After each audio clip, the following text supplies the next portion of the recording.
விழுப்புரம் அருகே தனியார் பள்ளியில் நடைபெற்ற சிறப்பு வகுப்பிற்காக வந்த 11ஆம் வகுப்பு மாணவன் மயக்கமடைந்து உயிரிழந்த நிலையில் அது தொடர்பான சிசிடிவி காட்சிகள் வெளியாகியுள்ளது. அந்த காட்சிகளை பார்க்கலாம்.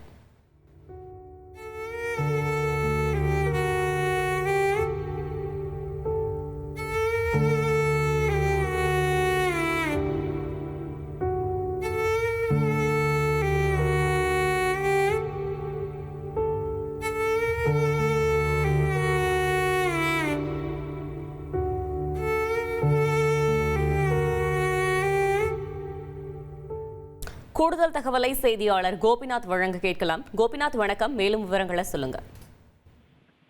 விழுப்புரம் பகுதியை சேர்ந்தவர் மோகன்ராஜ். இவர் பாத்தீங்கன்னா 17ஆம் வகுப்பு விழுப்புரத்தில் இருக்கக்கூடிய பிரபல தனியார் பள்ளியில படிச்சுட்டு இருக்காருங்க. நாள்தோறும் இந்த மாணவன் எல்கேஜி முதல் அதே பள்ளியில தொடர்ந்து படிச்சுட்டு இருக்காரு.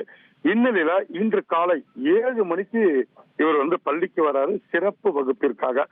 7 மணிக்கு வந்த மாணவன் நம்ம பார்த்துட்டு இருக்க அந்த சிசிடிவி காட்சியில பாத்தீங்கன்னா வகுப்பறைக்கு உள்ளே அமர்ந்த சில நொடிகளில் அவர் சாய்ந்து விடுறாரு. இந்த காட்சி தான் மிக சோகமான காட்சியை பார்க்கிறோம். காரணம் பாத்தீங்கன்னா வீட்டுல இருந்து நேரம் அப்பதான் பள்ளிக்கு வர்றாரு. பள்ளிக்கு இருக்கையில் அமரும் போதே இவர் சாய்ந்து விடுறாரு. அவரால் கண்ட்ரோல் பண்ண முடியல, கீழே சாய்றாரு. திரும்பி பார்த்தீங்கன்னா அடுத்த சில வினாடிகள்ல அவர் சரிஞ்சு விடுறாரு. உடனே அங்கிருந்த மாணவர்கள் அவர் துணிஞ்சுக்கிறாங்க, தூக்குறாங்க. உடனே பள்ளி நிர்வாகத்தினரும் பள்ளி ஆசிரியர்களும் அவங்க தாய்க்கும் தகவல் தெரிவிக்கப்படுது. அவங்களும் உடனே அங்கிருந்து வராங்க.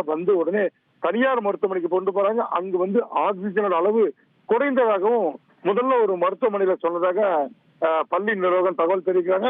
இரண்டாவதாக அடுத்த பிரபல தனியார் மருத்துவமனைக்கு போறாங்க. அங்க மாணவன் உயிரிழந்ததாக மருத்துவர் தகவல் சொல்றாங்க. இதுல எந்த குழப்பமும் வேணாம். உடலை பிரேத பரிசோதனை செய்து உண்மையான அந்த மாணவனின் இறப்புக்கு என்ன காரணம் என முடிவு செஞ்சாங்க. உடனடியா இந்த உடல் விழுப்புரம் அரசு மருத்துவக் கல்லூரி மருத்துவமனைக்கு கொண்டு சென்று அங்க தற்போது பிரேத பரிசோதனை வைக்கப்பட்டிருக்கு.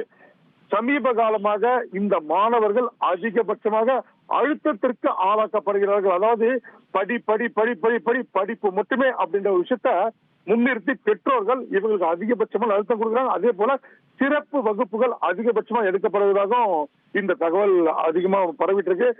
இந்த மாணவனுக்கு என்ன உடல்நல பிரச்சனை இதுன்றத மருத்துவ பரிசோதனை மட்டும்தான் தெரிய வரும். அதிக அழுத்தம் மாணவன் இருந்ததாகவும் சக மாணவர்கள் சொல்றாங்க. அதிகபட்சமான பாடம் எடுக்கிறாங்க, சீக்கிரம் வர சொல்றாங்க, படிக்க வைக்கிறாங்க.